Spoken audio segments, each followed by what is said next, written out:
go.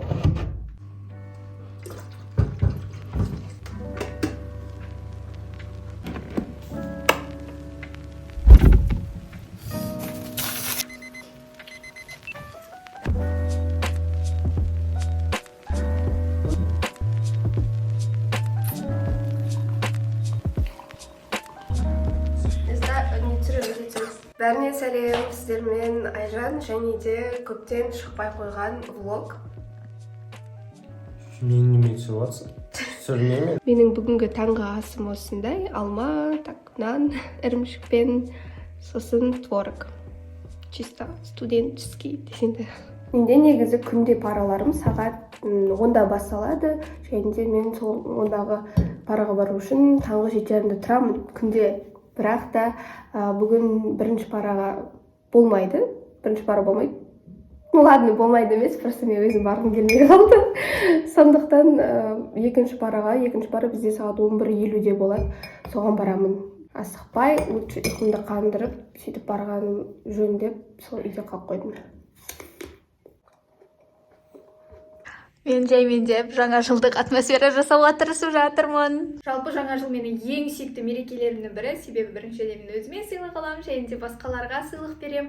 Әсіресе отбасымды, жақындарымды сыйлық беріп, оларды қуантқан, олардың көңіл-күйлерін көтерген маған өте қатты ұнайды. Сыйлық демекші, сіздер жақындарыңызға сыйлық алып үлгердіңіздер ме? Мен мысалға Ақтөбедегі отбасыма осы жақтан әдемі күшті деген сыйлықтарды жинап, оларға сюрприз болсын деп курьерский доставкамен уже Ақтөбеге жіберіп жатырмын. Қалай десеңіздер, мен осы Zdek-тің приложениясы арқылы оларға доставканы жасап қойдым. Zdek-тің сайтымен посылка жіберген өте ыңғайлы, себебі алдын ала оның жеткізілімнің құнын есептеп алуға болады. Мен солай есептеп алған болатын. Мысалға қараңыздар, Астанадан Ақтөбеге дейін маған посылканы жіберу керек. Оның салмағы 5 килограмм. Және де осылай алдын ала есептеп алуымызға болады да. Жеткізу қызметтерінің тарифтары шығады. Жалпы маған посылкамды жеткізу аса қатты шұғыл емес. Сондықтан да мен өзіме ең қолжетімдісін таңдаймын. Міне осы магистральный экспрессті. Сіздерге сайтты түсіндіре кетейін. Мына жерінде сіздер тапсырысты қадағалай аласыздар, яғни қай жақта келе жатырғанын, қай қалада дегендей. Мына жерден құнын есептей аласыздар. Дәл жаңағыдай жеткізілімнің құнын есептеп, қаншаға шығатынын анықтай аласыздар. Тарифтерден өзіңізге қолжетімдісін, ыңғайлысын таңдайсыздар. Және де қала бойынша Zdek-тің кеңселерінің мекен-жайы қай жақта екенін осы сайттан анықтай аласыздар. Сонымен қатар өзіңізге ыңғайлы деген тілді таңдай аласыздар. Барлығы өте түсінікті және де қолданғанға ыңғайлы. Сондықтан бір нәрсені тез жеткізу керек болса, жай ғана керекті тарифті таңдап, жеткізілім жасай аласыздар. Бірақ та сіздерге телефонмен қолданған ыңғайлы болатын сияқты. Сондықтан да Zdek-тің Play Marketте және де App Store'да приложениялары бар. Соны жүктеп алып, кез келген жерге кез келген нәрсені жібере аласыздар. Так, мен таңғы асымды ішіп алдым. Енді қазір тездетіп макияжымды жасап алу керекпін. Сосын мен даусыма және де түріме мән бермеңдер, себебі мен тұмауратып қалдым. Алдына осы 1-2 күн бұрын температуртетіп жаттым. И кішкене адам болып келатқан түрім ғой мынау. Соба қатты макияж жасамаймын, просто көзімнің астына мына синяктарды кейдіру керек, себебі енді айта алмадым. Бізде бүгін Астанада өте салқын. Мектептерде және де колледждерде қателеспесе сабақты отменили. Бірақ универ барасың. Үсіп өлсең де барасың. Сондықтан мен бүгін, шиковать етіп таксимен барам. А такси примерно қанша теңге шығатынын айтайын ба? Үйден универге деген 1500 теңге шығады. Бірақ осындай салқын күндері 2000 теңгеге дейін барады таксидің бағасы. Так что это енді амал жоқ барамыз, потому что кеше де осындай салқын болды. Автобуспен барып едім, таңертең үсіп қалдым. Что? Носки? Какие носки? Thank you. Ладно ғой, алдында дейтін, мен прям кәдімгідей температура жетіп быт-шытым шығып тұрған кезде универге барып митка тапсырдым ғой, білесіздер ме? Аудиторияда менен басқа бәрі тып-тыныш отырып, мен отырып, то жөтелем, то не. Сөйтіп, үйтіп тапсырғаным бар. Айтпақшы, митканың не екенін білмейтін адамдар бар шығар енді. Митка деген ол рубежка. Бізде митка, ал сессияны final дейді. Андай бір өзінше көрінгім келіп тұрған жоқ, просто солай аталады. А то вдруг түсінбей қалып жатса адамдар. В общем, бізде осы апта сол рубежка сессиялардың аптасы, и келесі апта тоже. Final project сияқты берді, оның барлығын тапсырып, тек бір-ақ сабақтан ғана все боспын. Қалғандарын әлі жапқан жоқпын, соларды жабу керек. Менде еще дышы жабылған жоқ. Сол дышын да жауып келу керек. Бұл дегеніміз осы апта, келесі апта өте загружено өтеді. Еще онымен қоса жұмыстарым да көп. Өстіп қасым тарап қойып отыр. Білмеймін, бір пайдасы бола ма, бір әдемі болып кете ма, білмеймін, тарап қойсам, как будто күшті болып тұрады сияқты. Карандашпен көзіме мына жерге обводка жасаймын. Короче, стрелка сызып кеттім осылай. И пофиг, нормально. Сол кездер универге прям күнде ертерек тұрып боянатын едім. Сөйтіп кәдімгідей боянып баратын едім да, енді дайындалып, киім таңдап, маған қазір бәріміз максимально бәрібір болып кеткені соншалық. Үстіме толстовканы кие салам, косметиканы салып алам, үйтіп бірден бояна саларым деп, сонда да уже бәрібір. А бізде универде қыздар дейтін барлығы бүйтіп завашка уже етті. Пофиг маған.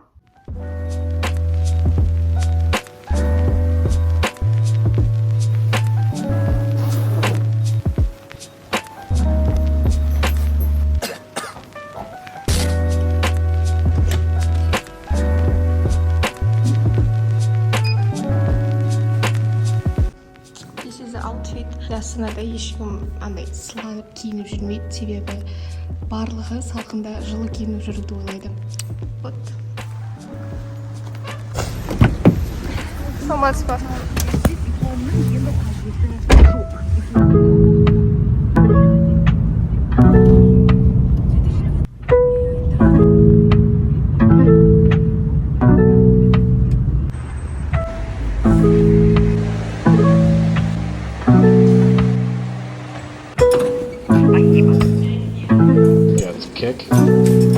Бүгінгі луковкадай осындай.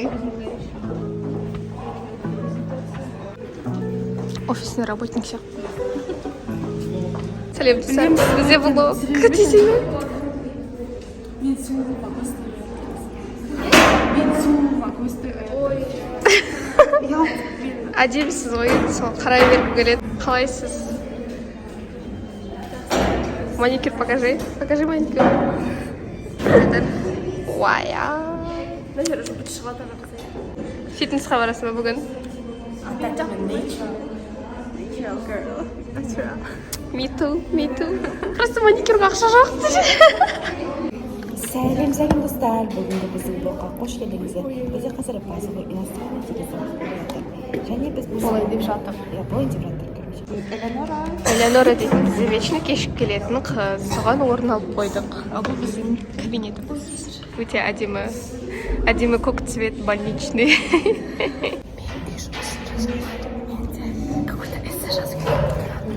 Мен оны алдық қызым отыр жасым. Біз сияқты болмаңдар, Ахмет сияқты болыңдар. Келді, асықпай. Сабаққа неге келдім? Дұрыстап. Қысқасы бұл біздің Basic Foreign және ағылшын сабағы өтетін кабинетіміз. Осынша оқушы. Қазір бізге тапсырма берді, speaking бойынша соны жасайтын боламыз. Ноутбукпен, планшеттермен келеді, бірақ мен телефонына қарай берем. Давай басайық. Things you can jump over apart from that's the rock, but like little mountains.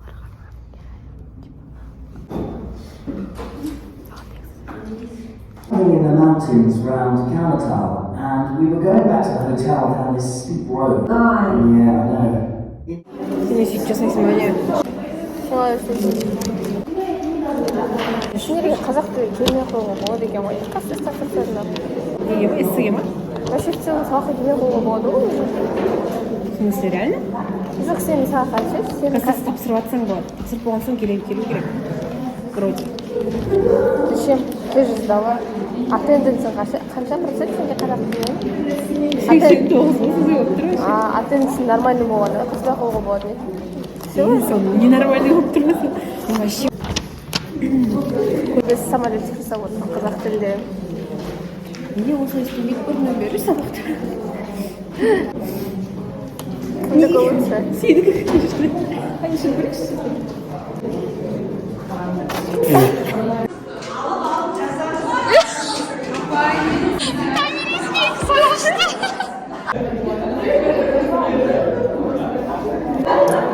Кім екенін білмеймін.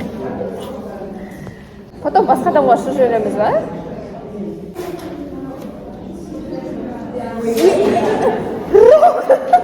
Не жазғанын қараңыздар. Сіздер білеу келген, бірақ жауапкершілігі мол. Мінезі ауырлау, бірақ өмір сүруге болады.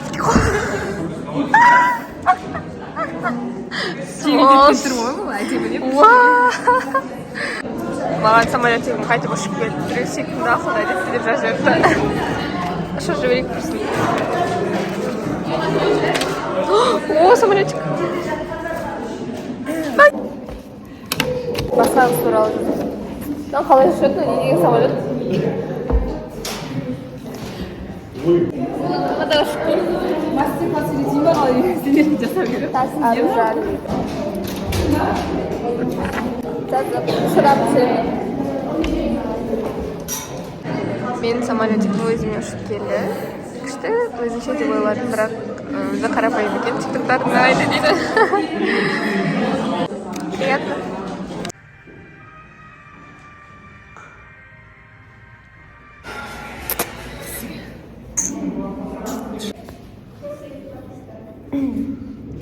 Сәлем, сәлемат салып жіберейін бе әлі?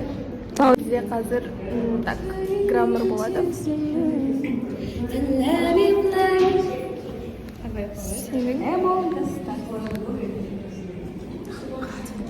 Мына бізде аудиториямыз келесі. Бұл жақта қазір граммар өтеді. Кәдімгі қарапайым үстел. Так, тақта. Бізге қазір тапсырма берді. Соны через телефон жасайтын боламын. Вот осы тапсырманы жасаймыз. Файналға дайындық. Еще дейін отырып алып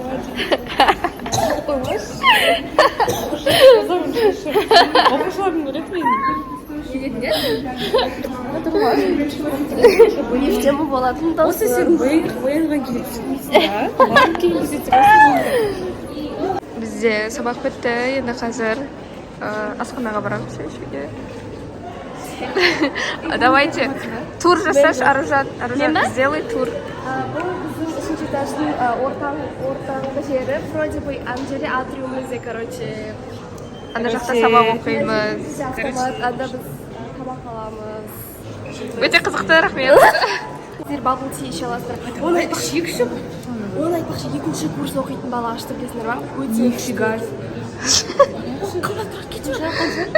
Менде пакет шай бар шешімде. жоқ қанша теңгені Бізде коридордың жарларында осындай әртүрлі әдемі суреттер бар.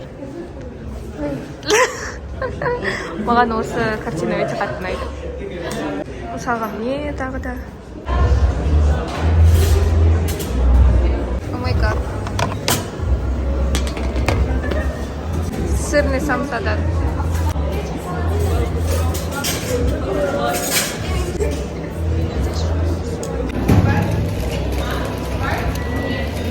Біз қазір осыдан кейін фитнесқа барамыз. Но бірінші тамақтан болайық. Как там? Істейсің олай?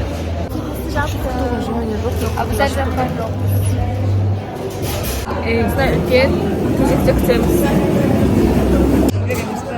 Аламыз ба? Мен қазір қарным шығып кетеді. Иә. Үйден тамақ ішесің? гранатта оқысақ бір жөн Мен сендердің жібектерін бөлейін. Үйден тамақ ішесің, давай бастыға тұрма. Так, мен кипяток құйып алып жатырмын. Универдегі асхана осындай. Мына жақтан тамақтар алып кезекте тұрады. И мына жақта тамақ ішеді. Және де бұл жақта әрдайым клубный өлең қосып қояды. Немесе андай шумный болып тұрады да, басың ауырады. Бүгін қайта кішкене спокойный музыка қосыпты. Ас болсын. Күнде жұмыс жасайды бұл кісі дейді. я хотела такой сетке оқуын ақысып қойылған Но? Қазір жоқ.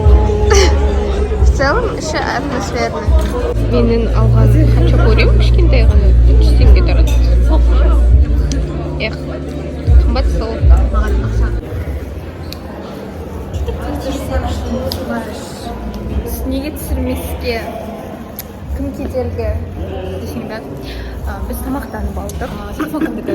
Менікі деп па? Телефон кімдікі? Ашу кімдікі? В общем, біз қақай қарамыз. Біз қазір фитнесқа барамыз. Аламыз ба сағат? Санайды. Шок-контент. Мені түсіресің. Соны өлі демалмайды ғой.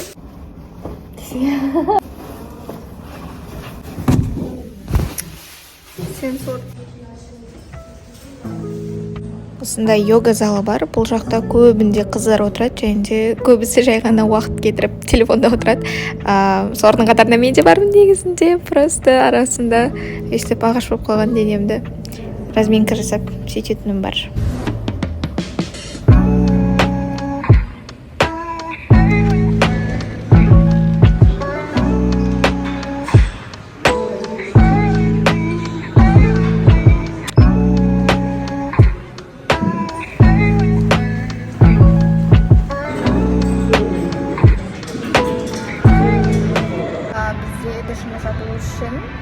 Посещение жасау керексің осы фитнесқа. Іште йога зал бар, фитнес және де баскетбол, волейбол ойнайтын кәдімгі зал бар. Негізінде басында 15 посещение жасау керек болған, бірақ та соңғы семестрдің соңына қарай адамдар өте көп кезекке болып кеткендіктен 10 посещениеға азайтты. Менде 10-шісі, соңғысы. Наконец-то. Вот ар жақта баскетбол, волейбол, теннис ойнауға болады. Мына жақ кәдімгі фитнес зал. Бізде екінші этаж. Бұл жақта студенттер сабақ оқуға арналған орындары бар осындай. Мен мына жақта неге келгем? Офисқа келгем, бірақ іштегі бір апай бос емес екен, обед уақыты. 15 минутта күте тұруыма тура келеді.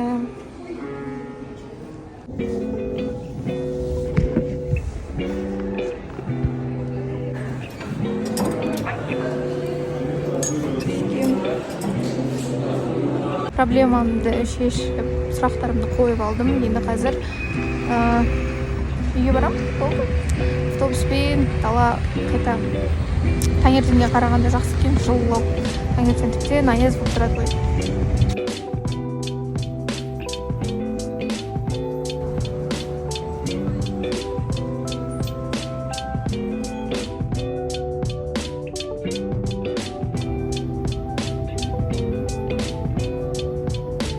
Қазір супермаркетке соғып, үйге керек азық-түлік аламын, себебі продукты бітіп жатыр. Сосын шайға андай-мындай аламын.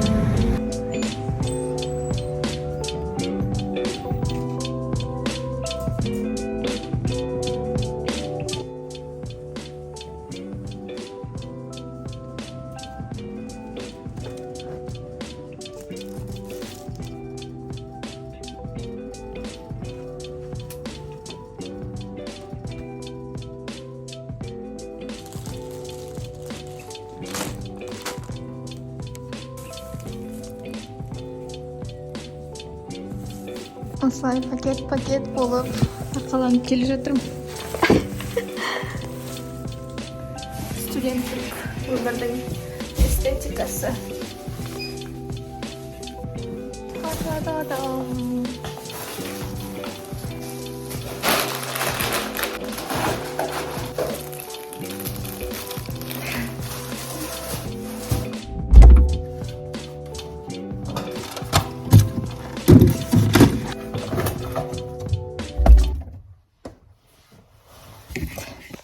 Мен оны сатып алдым. Бұл дегеніміз мен бірдеңе пісіргім келіп тұр. Бауырсақ жегім келіп кетті аяқ астынан. Сол қолым босағанда, шабытым болса, бауырсақ пісіремін.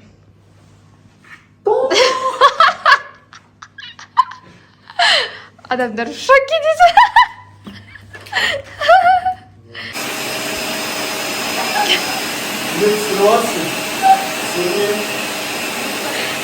Башы қыздар, үйге келе салысымен макияжды өшіруді әдетке айналдырып алыңыздар, себебі көбіне біз кешке қалдырамыз. Мысалға мен сосын кешке уже ұйқым келіп бастайды, сондай кезде ұйқым келіп бастап, потом уже уход жасауға да ерініп кетесің, сондықтан сөйтіп ерінбей бірден макияждарыңызды өшіріп тастаңыздар, үйге келе салысымен. Бетімдегі макияжды көріп тұрғандарыңызды осы гидрофилия масламен, доктор Алтеяның осы гидрофилия масласымен өшіріп жатырмын. Ол клин Хеймиштің осы пенкасымен жуып тастаймын. Пенка өте аз қалды.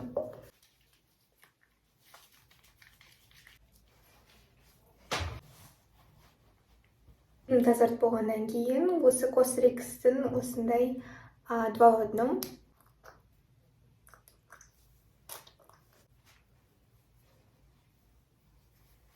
Все, ал енді кеттік. Мен түскі немесе кешкі асым. Сағат 5 болды, кешкі ас болар. Кешкі асымды жейік. Так, менің кешкі асым. Бұл менде тауық еті мен сорпа.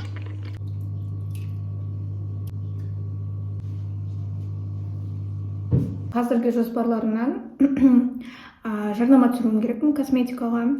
Соны қазір видеосын түсірем, барып дұрыстап тұрып. Одан кейін сабақ оқуым керек. Ертеңгі сосын менде final essay болады. Basic Foreign Language сабағынан final essay тапсырамыз.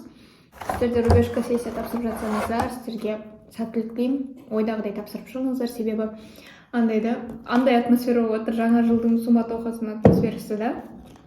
Еще бір жағынан үйге кететін күнді санап жүрсің, и бір жағынан рубежка сессиялар, миткалармен басын қатып сөйтіп. Мен өзімнің 1,5 сағат уақытымды TikTok шоколаумен өткізіп жібердім. Қазір кофейняға барам. Так, блокнот, ручка, AirPods. Ноутбукпен ештеңе істемеймін. Барлығы менде телефонда, сондықтан let's go.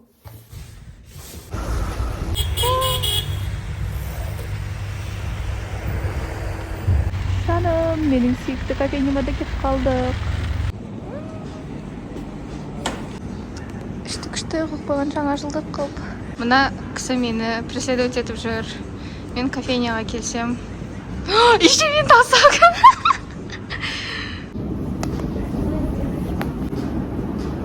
Глобалдың ішіндегі атмосфера ерекше ұнайды. Әсіресе жаңа жылдық қылып қойған. Мына жақтағы музыка барлығы прям идеально. Осы жаққа келіп сабақ оқығанды жақсы көремін. Кеттік, бірдеңе алайық. This is me.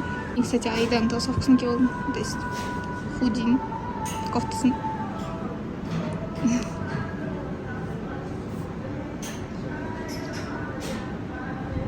Блин, мына жақта атмосфера прям жаңа жыл трой.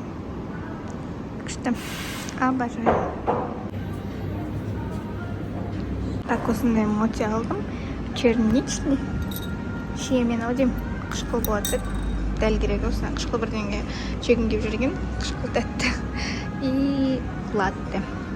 Бірінші бүгін шемен мотидің дәмін көретін боламыз. Себебі осы уақытқа дейін мен тек шоколадты моти ордығаны жедім. Себебі бұндай түрлері онша емес келеді. Қазір көреміз.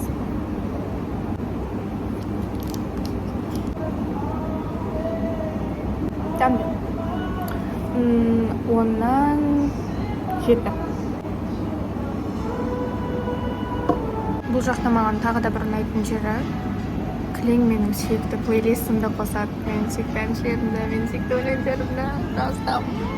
Онымен қоса бұл жақта адам аз, ондай адам толып, бір-бірлерін кедергі келтіріп отырмайды. Осындай өте әдемі көріністі тамашалап отырасың. Сіздерге көрсетейін деген, мына жерде әдемі вывеска бар, бірақ төртке түспен мына жерде. Маған ұнайтын осы кітаптардың сөресі. Мен мына жақтағы бір кітапты тіпті оқып бастаған едім, бірақ таса кеттім өкінішке орай. Бірақ сондай күшті атмосферный жер сабақ оқуға. Менің сабаққа кіріп кеткен соншалық уақытқа мүлдем мән бермей қалдым. Сөйтсем уже жабылатын уақыт болыпты, кофейняның келіп тұр ғой, біз жабыламыз бесістен кейін деп. Әрдайым осы жаққа келген сайын білмеймін, бір ерекше құлшыныспен сабақ оқимын. Мүмкін енді жай ғана установка шығар, бірақ та үйде тап бұндай құлшыныспен оқымайды екен сабақты, білмеймін не екен. Мүмкін мына жақта өзім жалғыз отыратындықтан, барлық концентрациям өзімде, сосын приятный атмосфера болғасында шығар. Андай да, жағымды атмосферада оқығандықтан, в кайф оқисың да, қандай сабақ болса да, университеттің сабақ болсын, былай өзіңе сабақтар болсын. міндетті түрде жаңағыдай ақша құртып кофейняда отыру емес, бірақ үйдің ішінде де жағымды атмосфера жасап қойсаң, алатын білімің в кайф болады да, и сенің миыңда 10 есе жақсы сақталады. Мен соны байқадым. Ал үйде енді адам көп болғандықтан біз бір-бірімізге кедергі келтіреміз. Бәлкім содан болар, маған қатты ыңғайсыз, қолайсыз осы үйде сабаққа. Аспиымдағы 2000 теңге қалды, сол 2000 теңгеге кофейняға барып кофе мен моте алдым. Енді қандай ақшаға өмір сүретінін білмеймін деп. Сондай жалпы қиялымыз.